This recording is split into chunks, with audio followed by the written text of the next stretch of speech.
Hi there, I'm Jay Harris. Here's what's happening on SportsCenter right now. The new Super Bowl champions have arrived home, landing this afternoon at Newark International Airport, hours after winning their second Super Bowl in 4 seasons.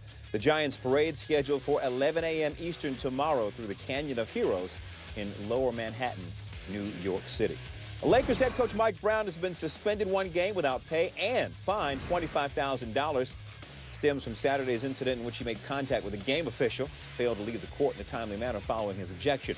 Brown will miss tonight's game at Philadelphia. And the T-Wolves' Kevin Love has been suspended for 2 games after stomping on the Rockets' Luis Scola 2 days ago. Love will serve his suspension tomorrow and Wednesday when Minnesota faces the Kings and the Grizzlies. The top 10 plays from the Giants' Super Bowl run-up. That and more on SportsCenter coming your way, 6 p.m. Eastern. See you then.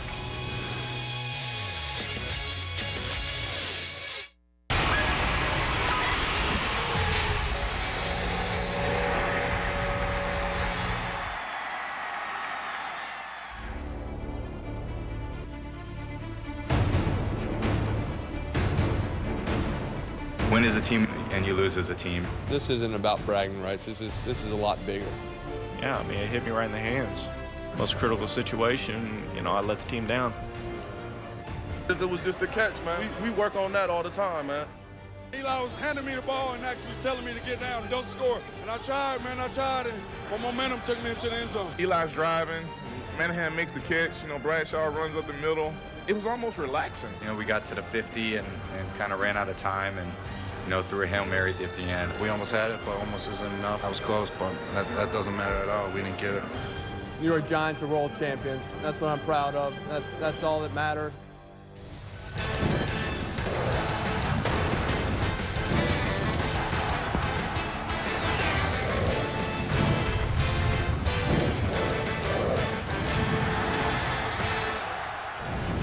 After a good road trip to Indianapolis, the Giants returned home to a grand welcome. Fans packing in at Newark International Airport as they come back as Super Bowl 46 champs. A parade in the Canyons of Heroes in New York on Tuesday. Many happy returns in New York, New Jersey, Connecticut, the whole tri-state area, really, for the New York Giants coming home. As far as New England and Massachusetts and Boston, not so much. Trey Wingo here with Tim Hasselbeck and Coach on NFL Live the day after Super Bowl 46. We're going to break this thing down all hour long, but the bottom line is this. Giants are champs and the Patriots aren't because New York made fewer mistakes and more plays than the Patriots did.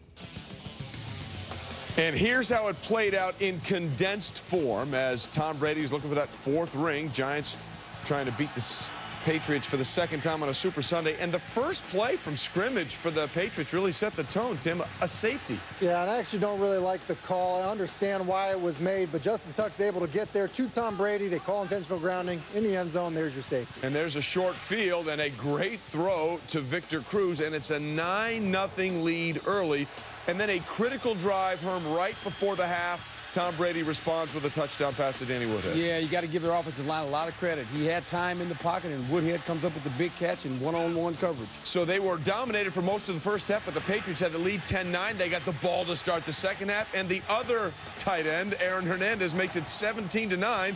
At one point in the stretch, Brady completed 16 straight passes, but here, with a 2-point lead on a 2nd and 11, that might have sealed the game for the Patriots, and they knew it. You can't give Eli time in the 4th quarter, and it's not quite David Tyree, but it was an unbelievable catch by Mario Manningham. That's a great catch. Right decision by Bill Belichick to challenge it, but as you see there, both feet in bounds in control of the football. And then Ahmad Bradshaw couldn't control his own momentum. They wanted to stop because they could have bled the clock and clicked the chippy field goal with basically no time left for the Patriots, but they got the touchdown to go ahead. And finally, a Hail Mary here on 3rd and 5, and this came so close again to perhaps being caught by Rob Gronkowski, but he couldn't push off with the ankle.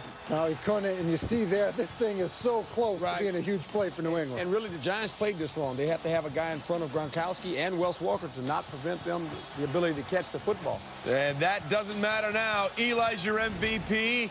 The Giants are champions again, 21-17. I was yelling and thinking to myself, knock the ball down, which is what we tell the guys to do in that circumstance. And, I didn't get a good look at it. But what I saw at the end was when the official was going like this, I I did take a sigh of relief. With the first team, you know, in 07, we were a great football team then as well, but we didn't really know what we had. You know, we didn't really know what we can do. We were just going on that plan and just leaving it all on the field, and if we won, so be it. But this team expects to win. Throughout all this year and throughout all the struggles, it is a sweet moment right now to realize that we have battled through it and we're on top. You know, we won a lot of games, and even the ones we didn't win, we fought right till the end and played very competitively. We did that last night. Just came up a little bit short, but I have all the respect in the world for the team and all the players and what they've done for over 6 months. By the way, Brandon Jacobs and Justin Tuck look tired. That's because they were. We were in that hotel. Nobody got any sleep in that hotel last night. Nobody. By the way, some great symmetry with the two Giants Super Bowl wins. In both, they trailed entering their last drive. Both were highlighted by terrific grabs. And both ended with a touchdown in the final minutes to take the lead, ultimately led to victories. We will break it all down from every angle on NFL Live. And joining us now from Walt Disney World on the 25th anniversary of the I'm Going to Disney World Super Bowl campaign is Super Bowl MVP Eli Manning. Eli, first question, have you slept yet? I got about 2 hours, solid 2. Woke up, you know, kind of felt like a nap, but you know, you're still in such a high. You wake up and you just feel it's good to be awake, knowing that we can call ourselves world champions. I know I got a busy day, and you know, but I'm gonna have fun and enjoy every second of it. Well, you should. You know, it's not even been 24 hours yet, but have you had a chance to think about one thing or one instance that really sticks out about the game at this point? You know, sometimes it takes a little while for everything to sink in, and I haven't really had any time to, you know, to watch the game or watch the highlights on a lot of things. You know, a couple of plays stick in mind. I think, you know, the touchdown to Victor Cruz, Ahmad Bradshaw running in for a touchdown, and that last pass that Brady threw. I never saw the ball hit the ground. I just saw the referee give the incomplete sign, and you know, right there, you know, you're champs, and just you know, you just explode with joy and run out there, kind of, you know, not knowing what's going to happen. I found Justin Tuck, and you know, my captain, a guy I've had a great career with, and excited for him and the whole team. Yeah, well, Justin said that's the second time you've stolen his MVP award. You know, he can have it, and this is about winning a championship, and you know, if he wants the MVP trophy, yeah, he can take it. I'll keep the car, but he can have the trophy. You know, so it's you know, this is a team victory, and it's about, the only thing that's important is getting that Vince Lombardi trophy, and you know, getting that ring when we get those in May. And so I think those are the things that everybody remembers. You know, it's not about, you know, who got the MVP. It's about, you know, the team coming together, getting the championship, and you know, we'll celebrate it together also. You know, you mentioned that touchdown by Ahmad Bradshaw, and that video has already been replayed 100 million times, and the debate was, should he have scored, shouldn't he have scored? When did you think maybe it would have been better for him not to go ahead and put the touchdown on the board?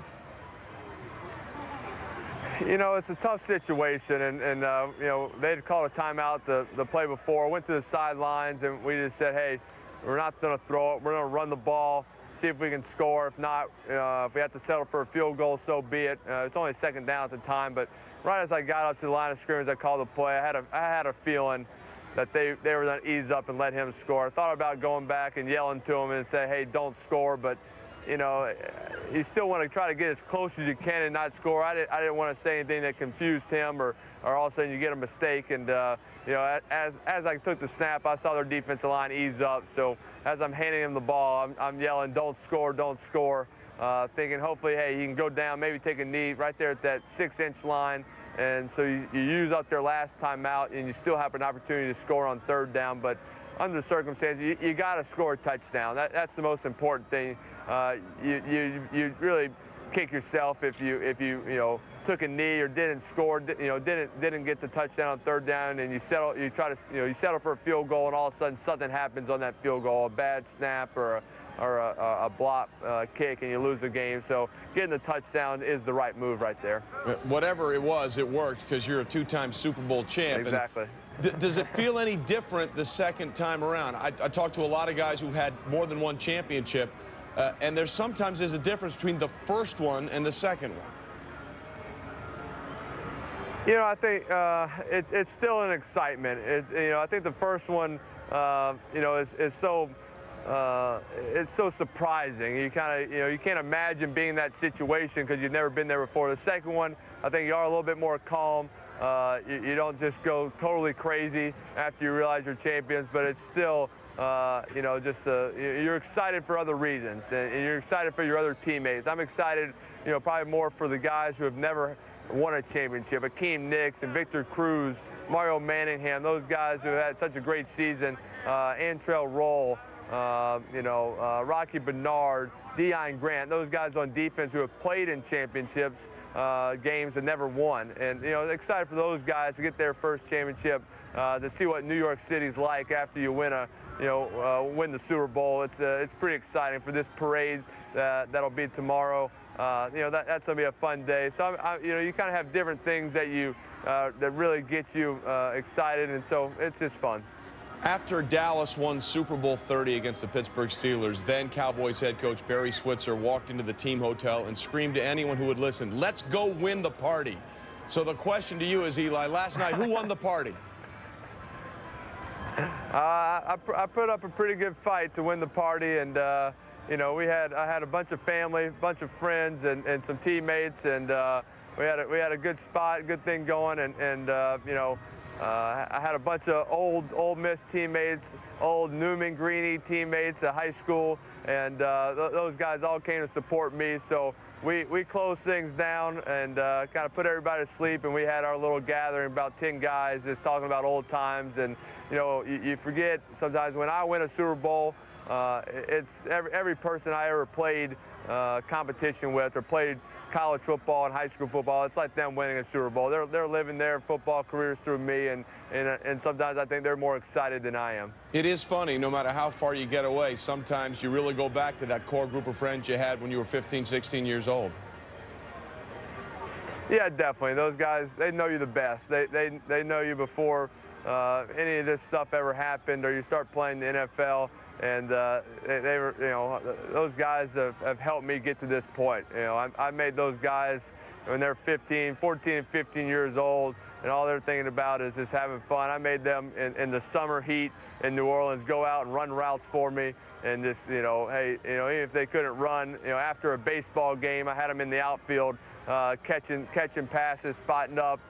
So those guys are dear friends of mine, and love them to death, and we've had some great times together. Well, the good news is for you and them, the party really just starting for a while. So go out and keep winning it, Eli, okay? I'll give it my best effort. Thank you, man. All right, Eli Manning, Super Bowl champion again. Thanks for being with us. All right, Trey, appreciate it. Perhaps Barry Switzer's best contribution in the NFL. Go win the party after Super Bowl 30.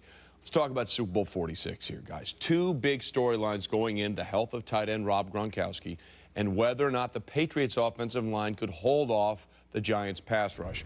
Herm, Brady was sacked just twice, under pressure 30% of his dropbacks. Did the Patriots' O-line do enough in your opinion? I thought they did a marvelous job, really, of protecting Tom Brady, especially early in the football game. He was not touched. He had time on certain drives. He sat in the pocket. He was able to step up in the pocket. So they heard the conversation all over the country that the NASCAR team was going to come here and light these guys up. I thought they did a really good job of giving Tom Brady time in the pocket. I mean, even on the safety, he had a lot of time in the pocket. So I just think it was one of those games where their offensive line, they're professional football players. They took it for what it was worth and said, we're going to protect Tom Brady. Yeah, they answered the bell, and really it was some receiver issues and, quite frankly, some decisions by Tom Brady that were really a problem. We'll get into that a little later. The other was Gronkowski. Yeah. Look, you could tell he wasn't what he has been in the season. He had 2 catches, 26 yards. He was only targeted 3 times. How much did that hurt what New England wanted to do? I think it was a huge factor in the game. And I'm not saying that if Gronkowski is 100%, the Patriots win the game. But there's no question it had a big impact on the game. Just look at the way that the first half ended. Aaron Hernandez was a big part of the passing game, basically because they couldn't go to Gronkowski.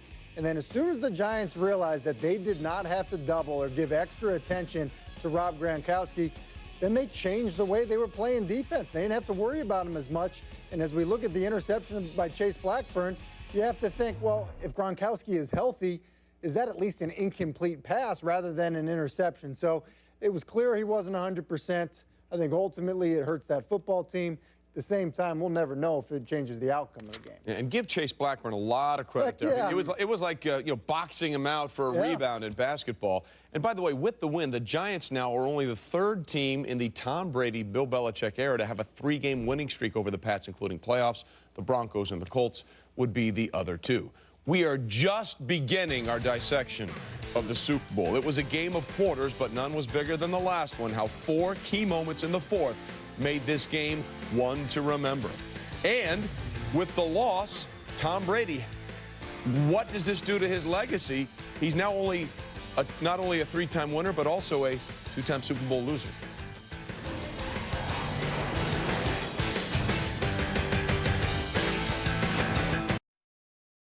Here's how Super Bowl 46 stood heading into the final quarter. The Patriots led by 2 and had a promising drive going as they were on their own 38-yard line looking at 2nd and 3.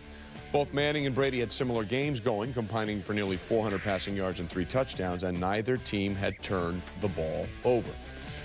But as we continue here on NFL Live, there were 4 key moments, and let's break them down piece by piece on the things that really said and set this game in motion. Let's start with 4:06 left in the game. Patriots ball, 2nd and 11, and one they'll be talking about for a long time in New England. Tom Brady with time. Wes Welker's wide open, and he drops it. Here's what Welker and Brady had to say about that play. Hit me right in the hands. I mean, you know, it's a play I never drop. I always make, and you know, most critical situation, you know, I let the team down. Wes went up to try to make it as he always does, and we just, you know, couldn't connect. So, you know, he's a hell of a player. You know, I keep throwing the ball to him, you know, for as long as I possibly can. He's a phenomenal player and teammate, and, you know, I love that guy.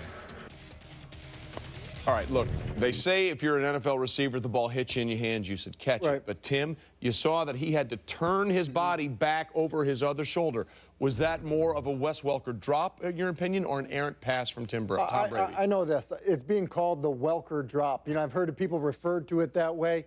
I'll say this. Tom Brady no doubt had to throw it to Wes's back shoulder. I just don't think that Tom Brady had to throw it that far out of the framework of Wes's body. I mean, look how far he has to reach outside his body to make a play on this football. And by doing that, it makes it a more difficult catch than it needs to be. And so while Wes expects to make that play, and we have seen him make that play a number of times, I think the blame certainly goes all around right there. I agree with you, but here again, Wes Welker said it himself. I've got to catch that ball. He's caught a lot of passes. He led the league in reception. This guy has excellent hands. It looked like to me he was a little bit off on his jump when he made the move on the football, but the ball could have been thrown maybe a little bit lower, as you suggested, and so he could make it an easier catch. But that thing hit Wes Welker's hands. He's got. Listen, it hit his hands. But if I'm coaching Tom Brady, I say give him an easier ball to catch. A little more to the inside, not too much because the safety was coming over. They can't throw it. Listen, back shoulder, but just not that far out of the framework of his body. That essentially ended that drive, even though there was one more play. So then that led to the Giants having the ball, 3:46 to go. First and 10, they're pinned at their own 12, but we've seen Eli do this all season long in the 4th quarter, and here is the play they'll talk about forever in New York to Mario Manningham, who had a drop down the sidelines earlier because he wasn't in good position. Yeah, and there's nothing wrong with that right there. Gets both feet in bounds, and that got them out of the hole and gave them life. And saw a little window for Mario Manningham as I try to put it out there where he would catch it or nobody. And, you know, he made a great catch, a good job staying in bounds, keeping his feet 2 feet in bounds, knowing he's going to get hit on the sideline and holding on to that ball. I didn't catch it like this or You know, like this, it was just a catch, man. We work on that all the time, man. Just sideline catch a fade. You know, work on our feet work all the time. Eli put a great ball out there. That's the spark and the momentum that, you know, that's a turning point in the game. That's a game-changing play. The way he kept his feet in bounds and hung on to the ball going out of bounds was a remarkable thing. Well, it certainly was, and it wasn't a drop earlier. He ran too far down close to the sidelines on a previous throw in the fourth quarter that drifted him out of bounds. Okay, so let's take apart exactly what happened on both sides of the ball in that play. Tim, let's start with you on the offensive side. Well, this was Eli Manning playing above the X's and O's. And really, you look at this play and the way it's designed, Mario Manningham should be dead based on the coverage that's being played. You look at it, cover two, it's too deep. Mario Manningham's got a go route. Eli Manning should be working the top to the out return combination, and that's where he starts off. You see his eyes, but then as he climbs in the pocket, because he gets off of the return route, he sees Patrick Chung in so tight, and that's why he's able to push the ball down the sideline.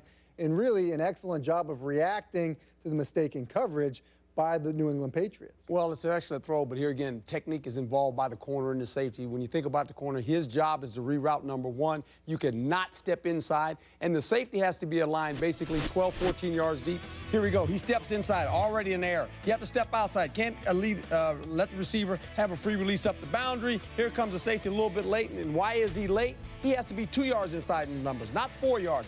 That becomes too far of an area for him to cover. When you're 2 yards inside the numbers, you have a 16-yard run. He has basically 18-yard run. He's 2 yards short, but the safety and the corner broke down in the fundamentals of trying to play cover two, and it's a shame. But little things, little details of your assignment get you beat when you don't do them correctly. Well, literally, the margin of error on that play was about that in terms of getting his feet down. He got him down. So that, as David Deal said, a game-changing play. So the Giants are no longer pinned, and now they've got an opportunity to attack on offense. So here we go, and here's what's going on the final 2 minutes of the game. First and 10 at the Patriots 18. Ahmad Bradshaw, boom, gets a big hit, but runs up the middle for a gain of 7. Next play, 2nd and 3 on the 11, and Hakeem Nicks, yes, he runs out of bounds, but he picks up the first down, which is the most important thing, because the Patriots wasted a timeout on the challenge of the Mario Manningham play, and now Ahmad Bradshaw, it looked like he was trying to stop before he got in for the go-ahead touchdown, and his momentum carried it in. Here's what everybody had to say about that. First decision was to get down. Eli was handing me the ball and actually telling me to get down and don't score. And I tried, man, and my momentum took me into the end zone. Just yelled, don't score, don't score. And obviously he heard me, he thought about it. And, I know it's tough for, running back. They see a big hole right there going for a touchdown.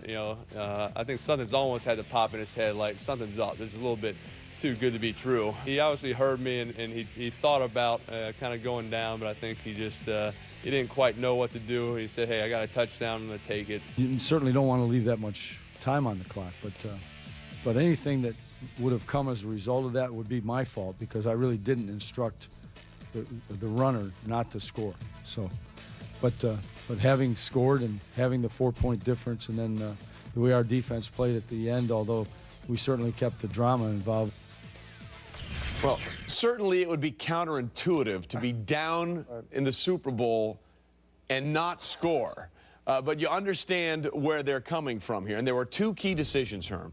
The Patriots clearly made a decision to let them score, which you've actually seen before in Super Bowl history, Super Bowl 32 between the Broncos and the Packers. And then the decision by Bradshaw to try to stop scoring, but eventually get carried the momentum in.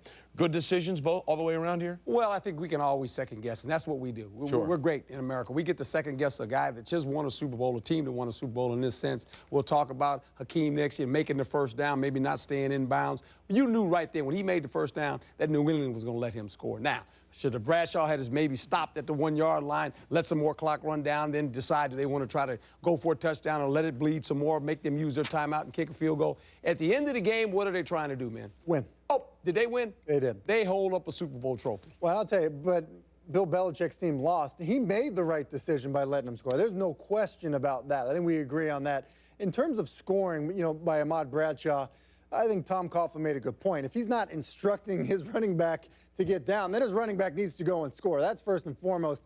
I do think there is a conversation about, not scoring on second down, which is when Bradshaw scored, but scoring on third down. So it is still a 4-point game. You can't kick a field goal to win the football game at that point. But let me just say this. With it not, I've heard people say, hey, Bradshaw could have been the GOAT. Listen, the head coach, and Tom Coughlin just said this, he has to communicate that to his player if his player is going to do so. You can't do that by yourself. But right now, he's getting fitted for a jacket, a yellow one.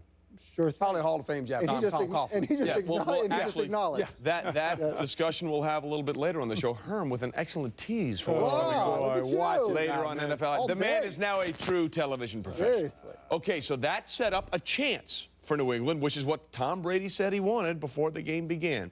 57 seconds left, 80 yards to go. The Patriots' last drive, down by 4, full of near misses. Brady to Deion Branch. If he had let him, he would have run forever. Every play is very important. You know, had I made the catch that was behind me, that could have been a key third down, but we didn't connect on it. I still got to catch that ball. You know, still got to make the catch. Well, if he had made that catch, we might be having a completely different discussion here. Next play, Brady to Aaron Hernandez. He drops it. Quite frankly, that might have been a good thing because he would have been tackled right away there and time would have run off the clock. You're 100% right on that one. That was just going to be a time killer right there. All right, so with 48 seconds to go, Brady under pressure. Justin Tuck gets him again. Take a bow, Justin. Oh, take a bow. So now it's a 4th and 16, and give Brady all kinds of credit here for avoiding the rush and hitting Deion Branch, and Branch gets out of bounds. Good throw here now. That's just really good throw. A great move to get away from Jason Pierre-Paul, who has all kinds of moves. And then Tom throws that one. And again, it was a catch, but it didn't accomplish much, and it bled some time off the clock. But it did allow him a chance to get closer so that the throws could be at least near the end zone, which is important at that stage when you have to heave it deep. Yeah, and then there was 12 men on the field there, so they have a couple of chances. Deion Branch can't quite get the toe tap there, so it comes down to this on 3rd and 5 with 5 seconds to go. And you know what? This was real close. Real close. This was Rob Gronkowski was right there to try and get the batted ball, and it's hanging up in the air, which probably looked for an eternity for everybody involved, but it hits the ground, and the Patriots Super Bowl hopes hit the ground. The Giants were flying high. It was a jump ball play, and Aaron did a good job tipping the ball, deflecting it, and we almost had it, but almost isn't enough, and it was close. It was a toss-up, and we all tried to form a box in the back of the end zone, and he threw it up, and we didn't make the play. We had a chance to win it there at the end.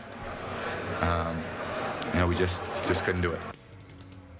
Well, again, they couldn't do it, and the Giants did make the plays. That's the most important thing as we have this discussion. We're breaking down every single thing. The Giants made more of them than the Patriots did. But on that final drive, guys, when you look at that, what do you think people in New England will go and say, that's the reason we didn't get it done? Well, the obvious is some drop passes. But here again, the second thing you look at is this. When you have no timeouts and you're trying to go down the football field, you need to have more patterns that run out. In other words, so you have the ability to catch the ball and get out of bounds and stop the clock. You saw a bunch of routes coming inside. Obviously, the one to Branch coming across where if Brady would have held it a little bit longer and hit him on the other hash, he might have ran outside the back door and maybe had a big play. But more plays outside of the numbers, flooding that area so you can throw it and keep moving down the field methodically. Well, Herm, you referenced the play that I think a single one play from that drive was the biggest difference, and it was that play where Tom Brady misses Deion Branch. Deion Branch coming across the field, as you see here, if Brady can just hold on to it a little bit longer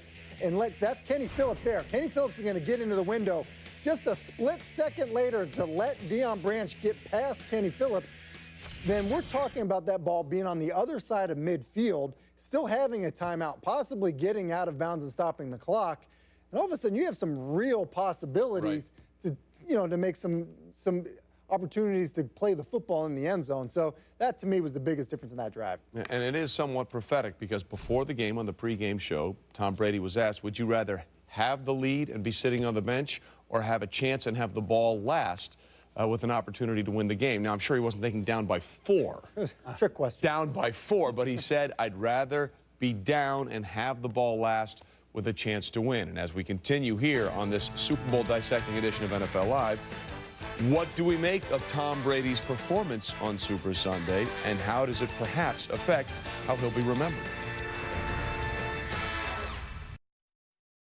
I think everybody was just disappointed. It's, you know, this is not a, you know, you win as a team and you lose as a team, and certainly it wasn't one play as a reason why we lost today. So, you know, everybody feels like we could have done more. And, you know, I said after the game, I'll keep coming to this game and keep trying. I'd rather come to this game and lose than not get here. So, hopefully we'll be back at some point. We had a great year. We just didn't make enough plays today. 5 Super Bowl appearances now for Tom Brady. Won his first 3, lost his last 2, and it was sort of an up-and-down day, including their first offensive play where he calls for intentional grounding, which is in the end zone, which results in the safety. And that safety was huge because then it meant they had to score a touchdown late instead of going for a field goal to take the lead. They also hardly ever had the ball in the first half. That is correct. But in the second quarter here, the touchdown to Danny Wood had to put them ahead, and that was a great throw. Yeah, an excellent job. You see, that's Tom Brady moving inside the pocket, much more effective there than when you get him flushed out. That was the drive to end the half, Herman, and then this one to start the second half. At a stretch of 16 straight completions here to Aaron Hernandez. Basically the same route he hit Woodhead on. Yeah. And this one put him up 17-9. That was 2 straight scoring drives, and you just got a feeling, okay, here comes the momentum. But later, and this will be a play that'll be talked about a lot as he spins away from Tollefson, and Justin Tuck gets him, and you see him land on that left shoulder. Yeah, and that's just a 3-man rush. And you're right, Trey, because after that sack, really things changed for Tom Brady. The accuracy wasn't there that we saw in that 16-for-16 stretch. And then Brady with a little escapability here. And this is sort of the same thing we saw in the AFC Championship game where he heaved it up where you didn't really have to do it. And that's a big interception because it comes on first down. That's huge. Yeah, and then there's the play we've talked about again. Which is equally as huge because this one here, the Patriots then are in field goal position, and then they can control the tempo of the football game. And you saw the reaction there, the defenders on the bench. They knew that was a big one. And then the play we just talked about. If he had led Deion Branch there, we might be having a completely different discussion today on the Hernandez with the drop there, which again probably turned out to be a good thing for them when it's all said and done. But this was what made it all said and done. The last gasp, and just a few inches short as the Giants come up with it. Brady was 27 of 41, 2 touchdowns and the pick. I'll keep coming to this game and keep trying. I'd rather come to this game and lose than not get here. So hopefully we'll be back at some point. We had a great year. We just didn't make enough plays today. It is really no stopping time. We had to slow him down, and the main thing was to make him have a third, fourth, and fifth read. And I think we did a tremendous job in doing that. I think they had a great scheme. They had a great something going there to kind of stop our rush. You know, but we just changed some coverage there, got a little bit tighter coverage, and was able to get some more pressure on them. You know, we just came up a little bit short. And I think there were some missed opportunities out there. And every guy in the locker room wishes, you know, he could have done maybe a little bit more, and maybe the outcome would have been a little different. Going back to that sack where we saw him go down by Justin Tuck, after that injury, or after that hit, for lack of a better term, the Patriots quarterback completed just 41% of his throws, also through the interception. This coming after he was 20 of 24 prior to his injury with 2 scores and 201 yards. You know, really, there are 2 drives there, and most of those 2 drives was where he was 16 of 16. 15 of those completions came in those 2 drives to end the first half and to start the second half. Outside of those 2 drives, he was 11 of 25 for 118 yards, no touchdowns, and the 1 interception. You put it all in total, Tom Brady in general on Sunday, you say what? I actually thought that he played pretty well, you know, and he said it there. I mean, every guy, and this happens on both teams, even when you win the football game, you're going to remember plays and think, oh, man, if I would have made that play, the game wouldn't have been as close. Or if I would have made that play, then we end up winning that football game. And I think that'll be the case for Tom. I mean, he'll look back at a bunch of throws, probably not a bunch, maybe a handful, and say, I wish I had that one back. I would locate it differently. And that's why, you know, when we talk about this loss for them, I don't know that you put it on Tom Brady because, Trey, as you mentioned, there's periods of that football game that he's carrying that team. I think when you appear in 5 Super Bowls and you're Tom Brady, the expectations for this guy are so high that anytime you see a little smudge, you question things. And, you know, this guy doesn't have to question himself. I like his answer. He said, I want to just keep coming back. I'd rather be here and try to win. And if I lose, that's okay, but I'm going to keep coming back. Look, you know, everybody wants to say what's wrong with Tom Brady, what's changed. Troy Aikman won, I believe, his first 7 postseason starts, and then he didn't after that win as many. What happened? The team around him wasn't as good, okay? The team of the Cowboys in 92 and 93 wasn't as good as the team in 96 and 97. Same thing here with Tom Brady. Teams win games, teams win championships. And as for some members of that team, one part of Team Brady took some exception to that. She was overheard by the Insider.com saying, "My husband cannot expletive deleted, throw the ball, and catch the ball at the same time. I can't believe they dropped the ball so many times." Oh, Giselle. When we continue here on NFL Live, what about the coaches in Super Bowl 46? Do we look at Bill Belichick any differently? And should we look at Tom Coughlin differently? If you like Bill Parcells, you should. We'll explain. Anytime you win a game or you win a championship, you get some breaks. And this was certainly a mental error all the way around that they were able to capitalize on. Tom Brady with the intentional grounding on the first offensive play. And then the Giants' first drive.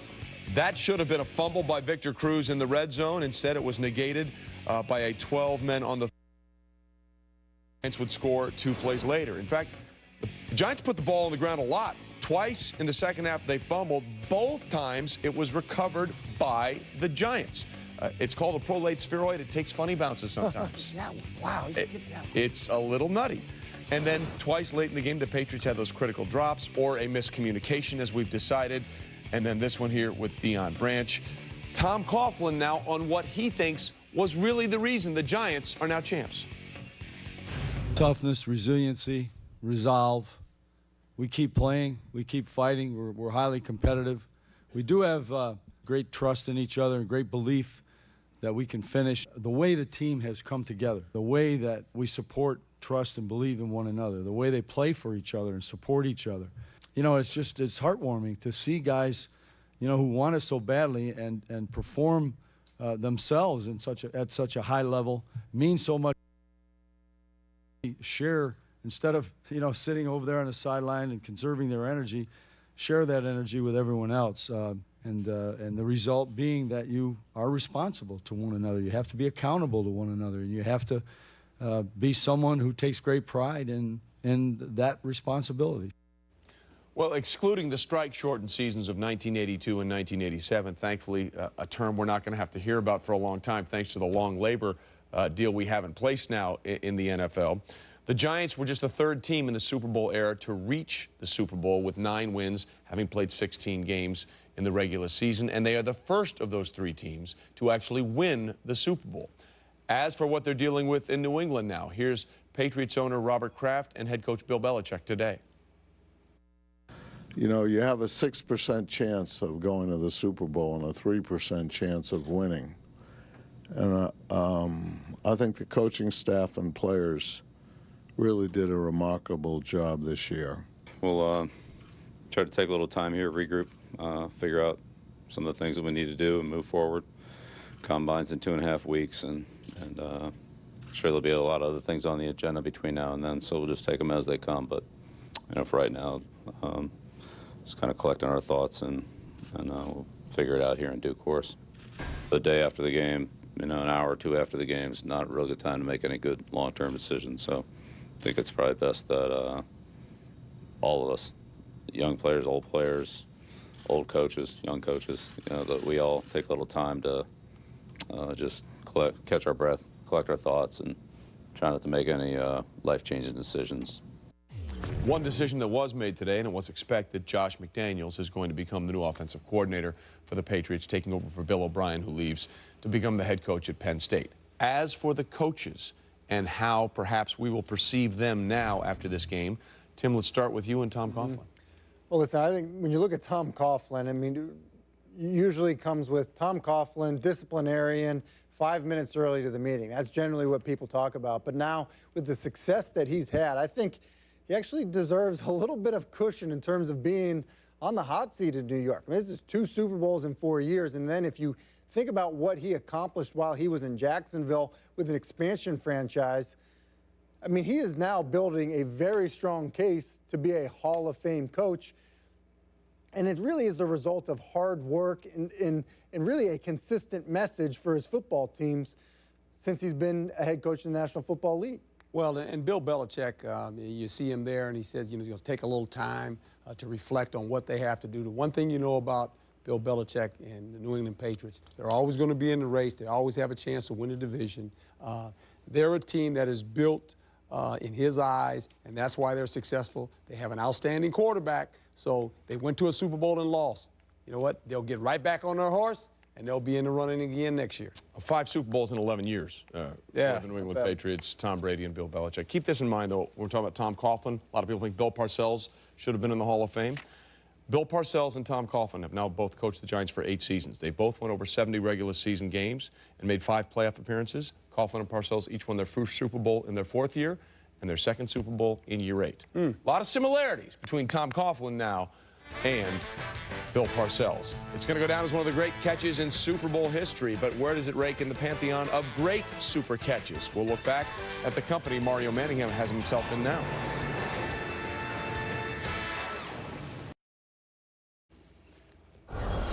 I am not going to lie to you. It was a great week of activities in Indianapolis, and the party continued again at the Bud Light Hotel last night with Pitbull. Let's go, let's rock.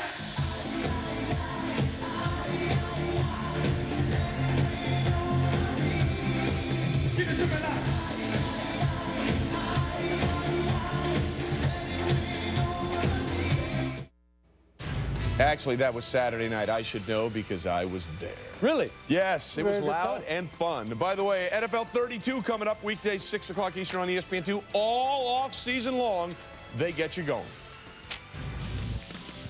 Well, this was the play that really flipped the script. The Giants were pinned deep on their own 12-yard line. Mario Manningham, my goodness, looky what he did with the unbelievable catch and the toe tap to get them out of a defensive position and in a position where they could play offense with the ball. It was one of the best catches in Super Bowl history, but was it better than the rest? Let's take a look at some of the better Super Bowl catches of all time. Max McGee, who admitted later he played this entire game hungover. Well done, Max. Wasn't even supposed to play.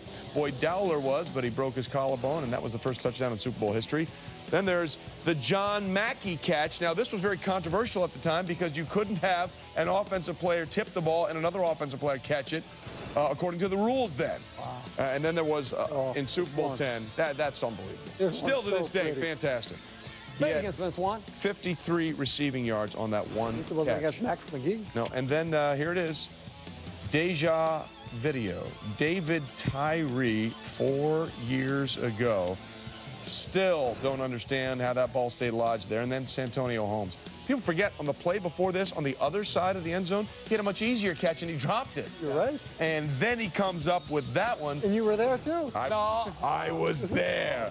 I was also there for Mario Manningham's catch right there and got both feet in.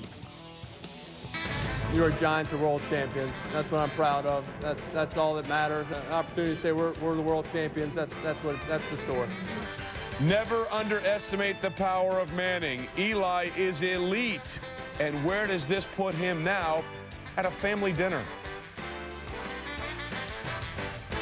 Better than the rest. When you wish upon a star, makes no difference who you are. Anything your heart desires will come to you. Eli Manning, you and the New York Giants just won the Super Bowl.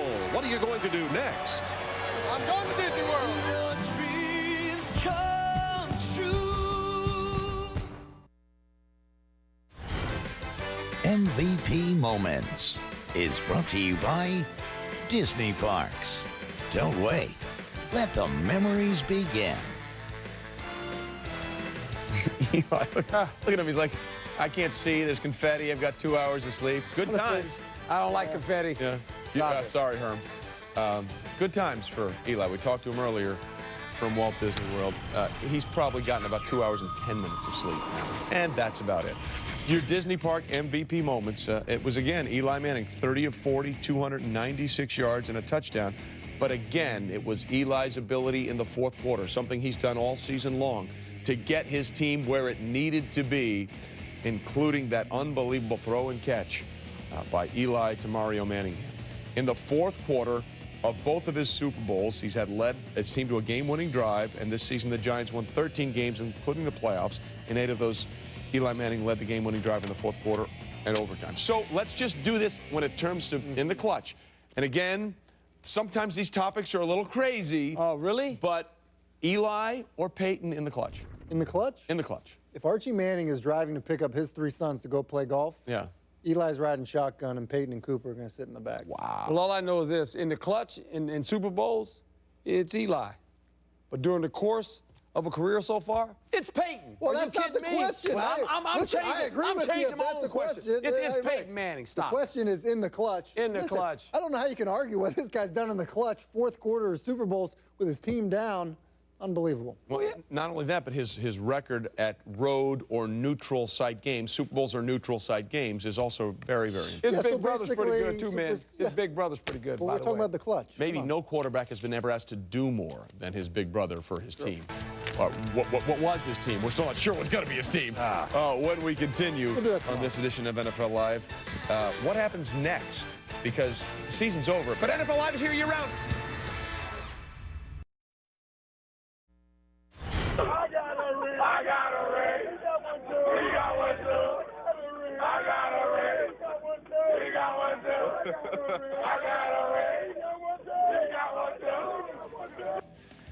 That's the Giants celebrating on their plane as they return home. This video courtesy of rookie linebacker Mark Herzlich.